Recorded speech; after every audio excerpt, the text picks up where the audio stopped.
Democrats seem to label any opposition to their radical socialist power grab as racist, from the immigration crisis to climate change and the filibuster and election laws, just to name a few. Listen. We need to do away with the filibuster. We can't get anything done in the Senate because a majority doesn't rule. It's the filibuster that rules. The filibuster is on its way out. It's not a question if, it's a question of when. It is allowing for systematic racism in the country. We have to pass voting rights no matter what. Then hell yeah, do away with the filibuster. It's a vestige of a Senate from yesteryear.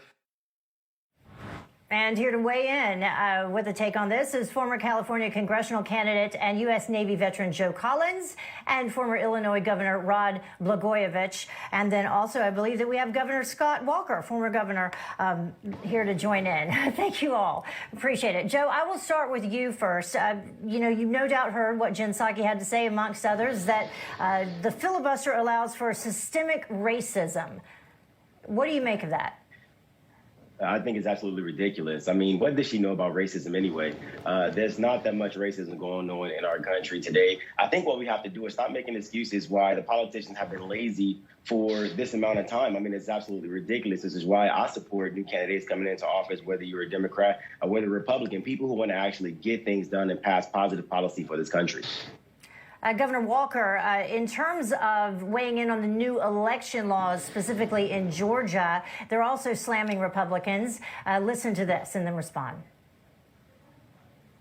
The Republican Party cannot win without lying, cheating, or suppressing the vote, and they know it. Republicans tried to steal the last election through the courts. That didn't work, so now they're trying to steal the next election through voter suppression. The Republican Party, the Republicans are bullies, and they are bullying those who are disenfranchised. They're against everything that would help Americans, and Americans are catching on, and that's why they have to suppress the vote.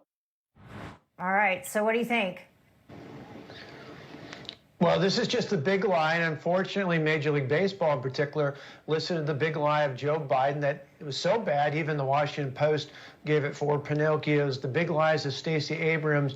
The bottom line is the laws in Georgia now make sense. They're like what I signed into law in Wisconsin, which was a photo ID requirement a decade ago. People said, oh, it was going to suppress the vote. Last November, more than 70% of the people showed up. That was the biggest numbers in 70 years in the state of Wisconsin. It obviously didn't do that at all. And in fact, most Americans, not only Republicans and independents, but a majority of Democrat voters and nearly 70% of black voters think that photo ID makes sense across this country. So this is just more of the big lie, trying to detract from the big issues out there. But they're trying to make race the centerpiece when the bottom line is we should be judging people by the content of their character, not by the color of their skin, just like Dr. King said so many decades ago. Yeah, it's kind of a little bit insulting, wouldn't you think, Governor Blagojevich, to insinuate or say that someone isn't capable of getting an ID? I don't know about, your states, but I know in Georgia, specifically, getting an ID, you could also do it free on top of everything.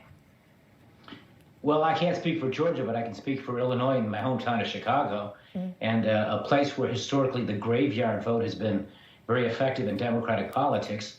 I know firsthand from my own experience in politics in Chicago, how the political system works in big cities. And it is true that things like the mail-in ballots are ripe for corruption and fraud. And I think most Americans, irrespective of whether they're Democrats or Republicans, white or black, want fair elections and they want honest elections, and to be extra careful to make sure that the person who's voting actually is someone who's alive and well and can vote.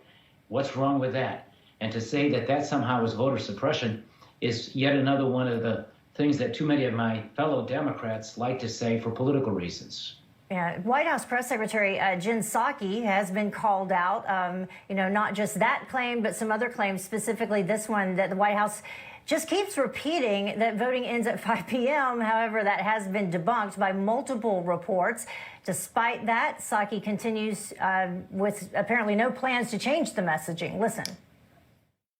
Is the tone going to change out of the White House? Or the tone for a bill that limits voting access and makes it more difficult for people to engage in voting in Georgia?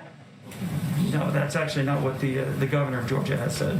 Well, I think that is not based in fact what the governor of Georgia has said. So no, our tone is not changing.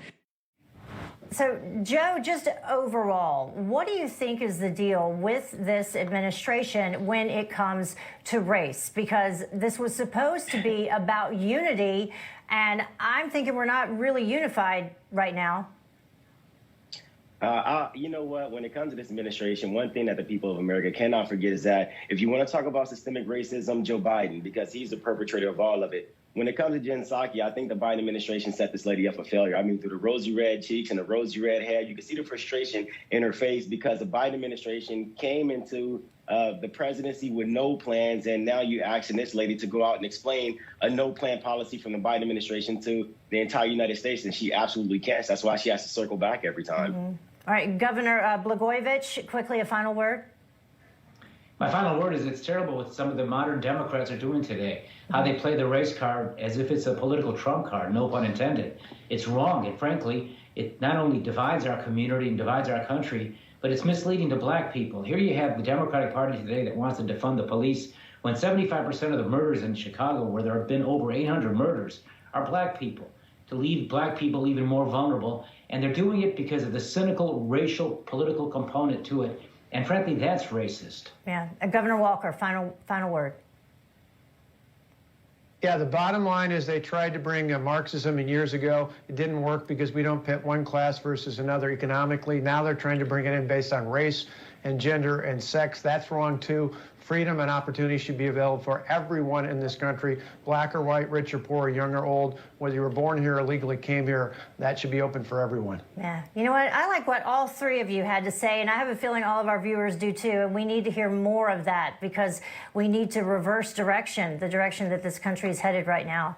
Governor Walker, Joe Collins, Governor Blagojevich, thank you all for joining us. Have a great evening and weekend.